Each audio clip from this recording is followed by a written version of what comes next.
This is Robbie McKenzie, Youth Ministry 6.3. I have the one and only amazing Tony Jones.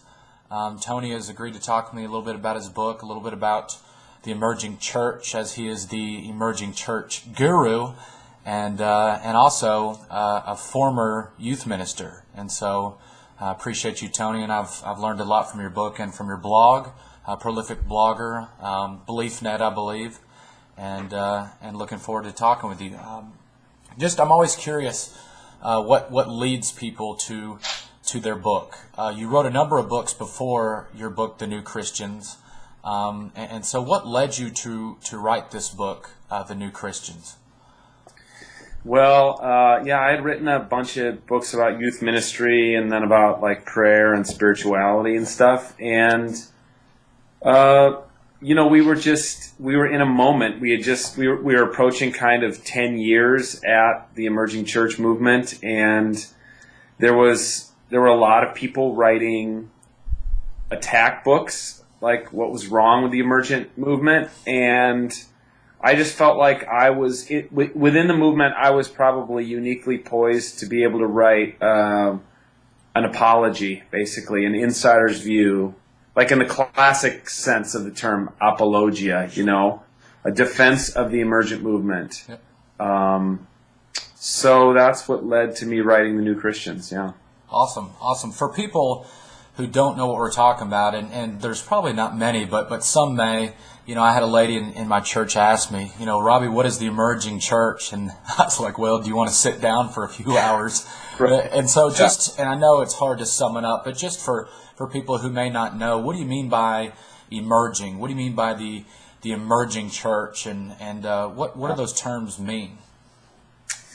Well, you're right, Robbie. That it's really slippery. Actually, the working title for my book, when it was in draft form, was called "Nailing Jello to a Wall," because that was what one of the most vocal conservative critics of emergent in a blog post. He's like trying to criticize these guys, like trying to nail Jello to a wall, because anytime you say you guys are like this. Right. We're like, not really. We're not like that, And I mean, even some of the questions you sent me in advance of this interview, it's tricky because sure. You could say, like, if you were talking about Presbyterians, mm-hmm. you could say right now that Presbyterians generally have this shared history.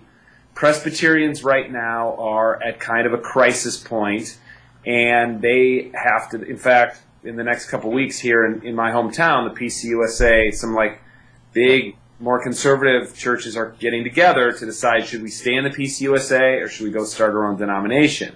Mm-hmm. And what they can do by doing that is they can define themselves, even by saying, well, we're not like the majority of the PCUSA for whatever reason. Sure. So there's at least something you could say that, whether it's Methodism or Reformed or anything.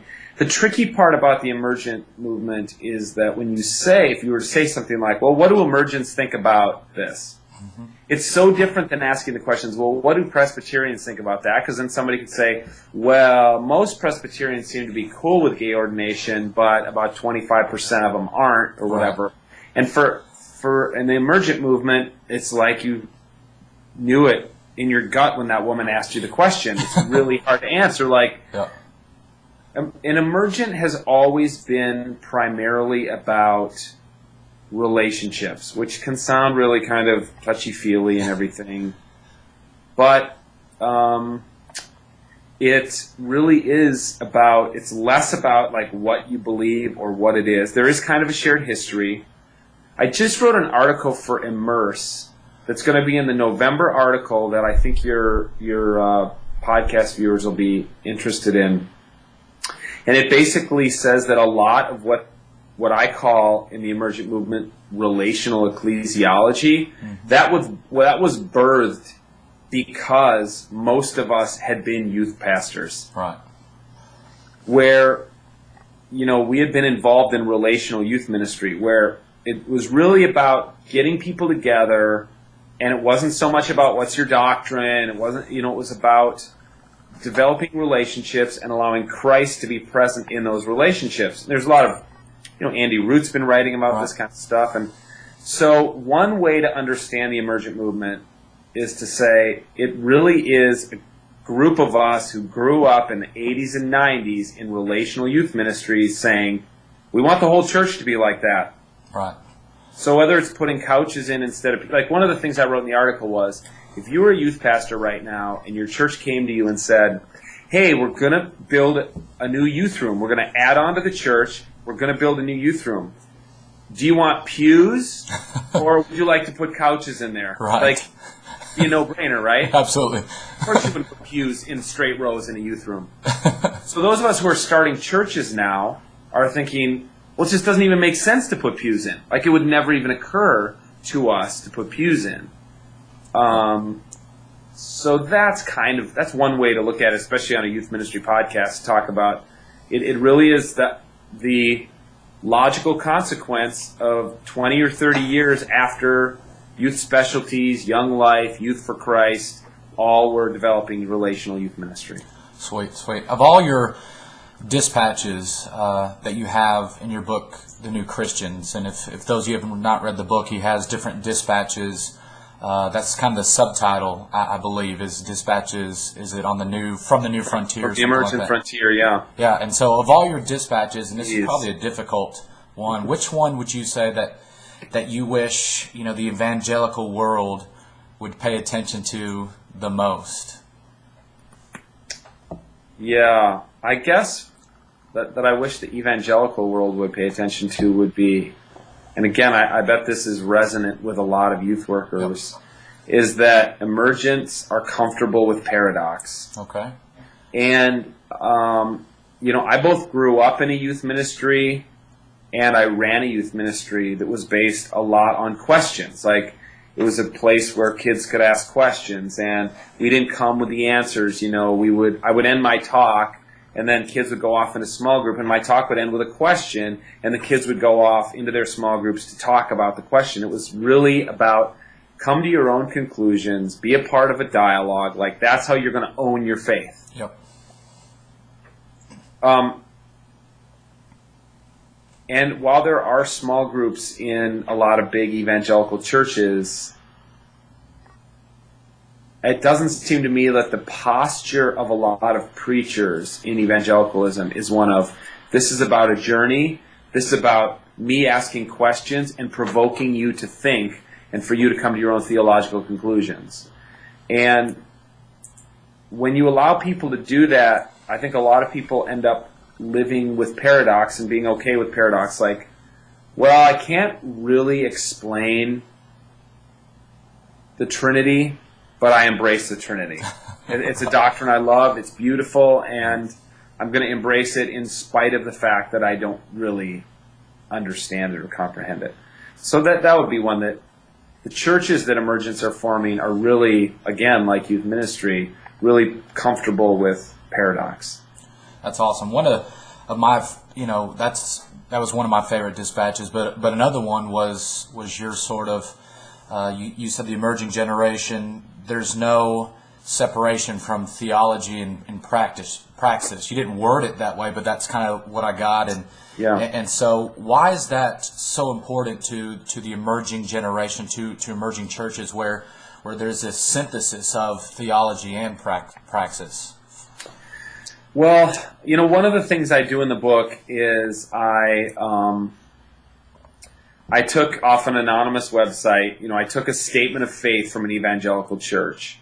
Right. And, it says, we at blah, blah, blah, First Community Church believe, and then it lists all the evangelical statements of faith. But as a practical theologian, a lot of my work is grounded in empirical research into congregations. And the problem with those statements of faith is then when you go and you do research in a congregation, what you quickly discover is there's no we. The we might be the staff and the elder board, but there are people sitting in the pews every Sunday who are like, I'm a little squishy on the virgin birth. Yep. Or I think of the Bible as more metaphorical, or whatever, And so one of the things I think, especially with a lot of American Christians, I think there's a growing discontent with, and it's just, quite honestly, it's been provoked by a lot of scandals in the church, in the Catholic Church and in the Protestant Church, that people are saying, look, you can say you believe something, but until I see you, how you live your life tells me what you really believe. Sure. And so I think that there are a lot of, it's really frustrating to some evangelical critics who go to emergent churches and they're like, these people never say what they believe. Just tell us what you believe. You're always talking about like doing good works and going out and doing stuff, Yep. And I think in a lot of ways we're trying to say, well, maybe we're just trying to make up for a lot of years of saying what we believe but not really practicing it. That's awesome. I had a discussion with Scott McKnight a few months ago, it seemed like, and I put it on the videocast here, and I asked him, because he talked to so many college students there at North Park, and I said, what do you wish youth ministers would teach their teenagers to prepare them for college? And his response, I think, just kind of took me back, and just wanted your thoughts on it. He responded saying he wishes that youth ministers wouldn't spend so much time with statements of belief, like you said, but wouldn't waste so much time on moments of salvation, like, for example, like the sinner's prayer, like baptism, these moments there. He said he wishes that youth ministers would spend more time talking about the kingdom life, that all of life, like what we talked about a little while ago, theology and praxis, all of life is kingdom life.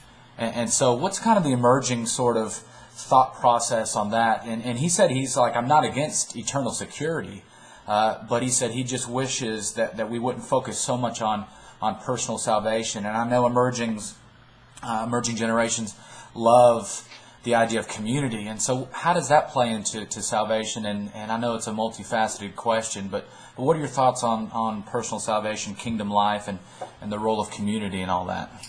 Yeah, it's interesting. My very first book was called Postmodern Youth Ministry, and I have a chapter in there in which I try to tear down the wall between evangelism and discipleship. Right. Because even at seminary, you take a class on evangelism, then you take a class on discipleship. And I was trying to make the point that when I was doing youth ministry, I didn't see a difference between the two. Like, this evangelism, if you think of it as instead of a one-time event, think of it as an ongoing conversion. I give my life to Jesus every day kind of thing. Yeah. Then evangelism and discipleship start to merge, and you see that the process of becoming a more robust follower of Christ is the same thing as the process of giving your life over or repenting, turning, metanoia, like turning back to Christ every day.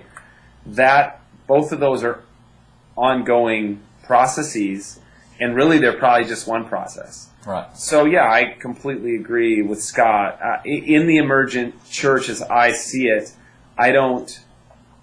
there surely isn't a whole lot of talk about kind of moment of conversion type of stuff, and there's very little talk about eternal security. I mean, if anything, there's currently, as you might guess, there's a lot of talk about, Rob Bell's proposals about quasi-universalism or soft universalism or something like that.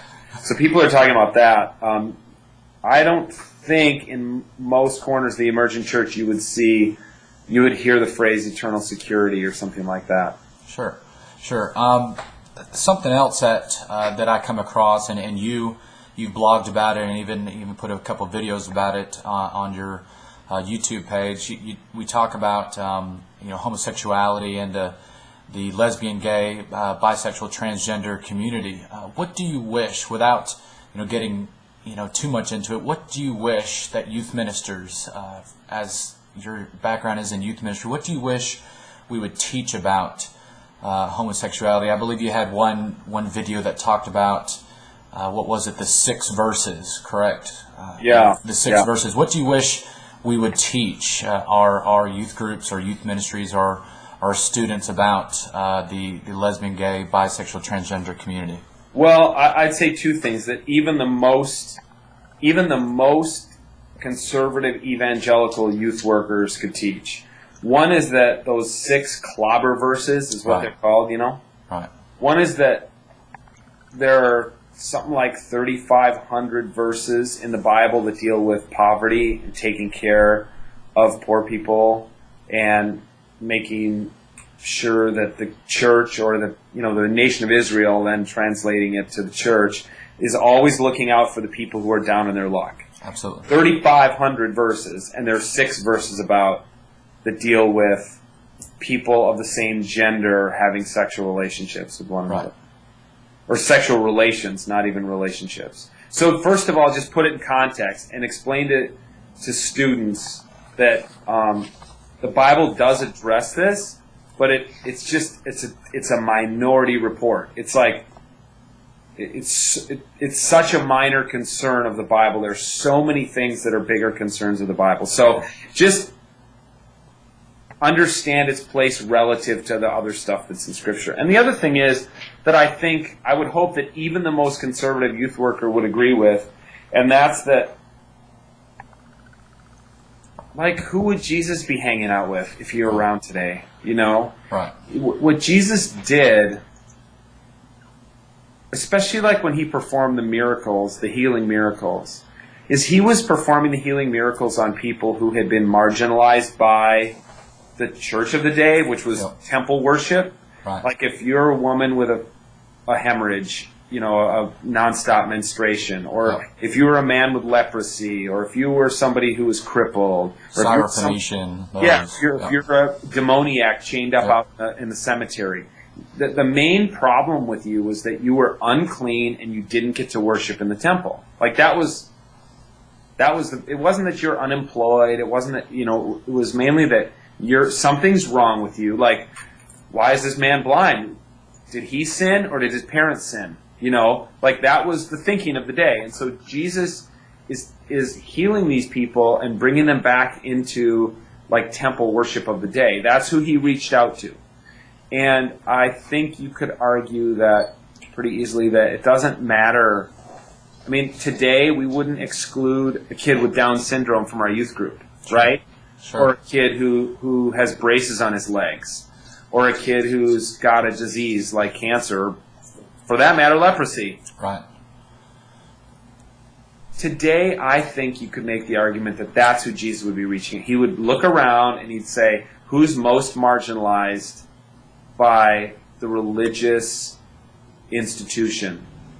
It's people who have either questions about their personal sexuality or people who are in the minority. They're attracted to somebody that culture says they shouldn't be attracted to. Absolutely. So that's, I think, who Jesus would be reaching out to. Now, what you do with those people, how you reach out to them, and what's your ultimate message to them, you and I, that's probably for another conversation, but that's what I'd say even the most conservative youth group could do. Great. Just a couple more questions.